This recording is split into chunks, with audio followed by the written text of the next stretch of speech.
రాష్ట్రాన్ని ప్రత్యేకించి విజయవాడ చుట్టుపక్కల ప్రాంతాల ఇంకా గట్టిగా మాట్లాడితే అటు దివిసీమ వరకు గజగజలాడిస్తుంది. ఆ ఊహే భయపెడుతోంది. ప్రకాశం బ్యారేజీకి ఏమన్నా అయితే, ప్రకాశం బ్యారేజీ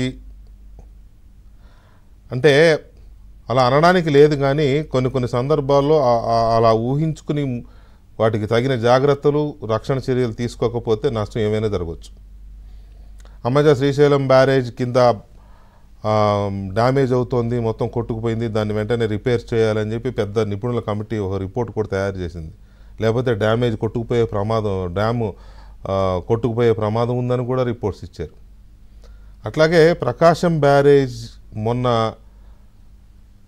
ఒక గేటు డ్యామేజ్ అయింది, ఆ పైన పిల్లర్, మరొక మూడు గేట్లకి మైనర్ డ్యామేజెస్ అయినాయి.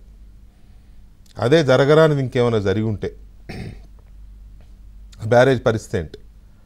బ్యారేజ్కి ఏమన్నా అయితే, కొట్టుకుపోతే విజయవాడ దిగువ ప్రాంతాలు, విజయవాడ నగరంలోని ఆ నదీ పరివాహక ప్రాంతాలు అటువైపు ఇటువైపు నదికి, అట్లాగే గ్రామాలు ఎన్నో చివరి వరకు, హంసలదీవి వరకు, అంటే బంగాళాఖాతంలో కృష్ణానది కలిసేంత వరకు ఎన్ని వందల గ్రామాలు, ఎన్ని వేల బతుకులు,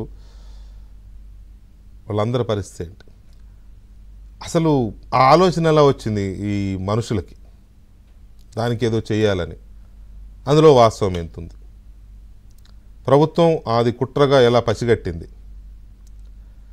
పసిగట్టడం కాకుండా వాళ్ళని ఎవరు అనుమానితులు ఎవరున్నారో వాళ్ళ మీద కేసు పెట్టి వాళ్ళిద్దరిని రిమాండ్ చేశారు. దాని మీద ఇన్వెస్టిగేషన్ జరుగుతోంది. అది ఎలా జరిగింది? ఇది ఒక స్టోరీ.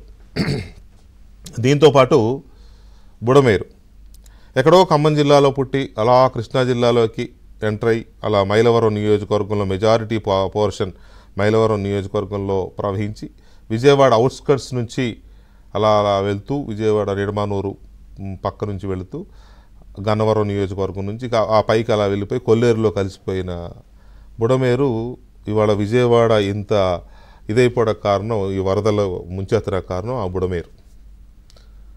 బుడమేరు గేట్లు ఎత్తారని, లేకపోతే చంద్రబాబు ఇల్లు కాపాడుకోవడానికి చంద్రబాబే బుడమేరు గేట్లు ఎత్తేసాడని జగన్మోహన్ రెడ్డి గారు ఏదో సంబంధం లేని అంటే సింక్ అవని మాటలు చెప్పారు, విమర్శలు చేశారు. కానీ అవి ఆయనే అనవసరంగా పలచబడిపోయాడు, తన అజ్ఞానాన్ని బయట పెట్టుకున్నట్టుగా అనవసరంగా చులకనైపోయే మాటలతో జరిగింది. కానీ బుడమేరు కట్టకి గండ్లు పడ్డాయి.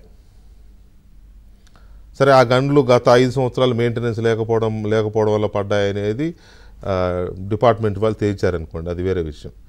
కానీ ఇంత హెవీ ఫ్లడ్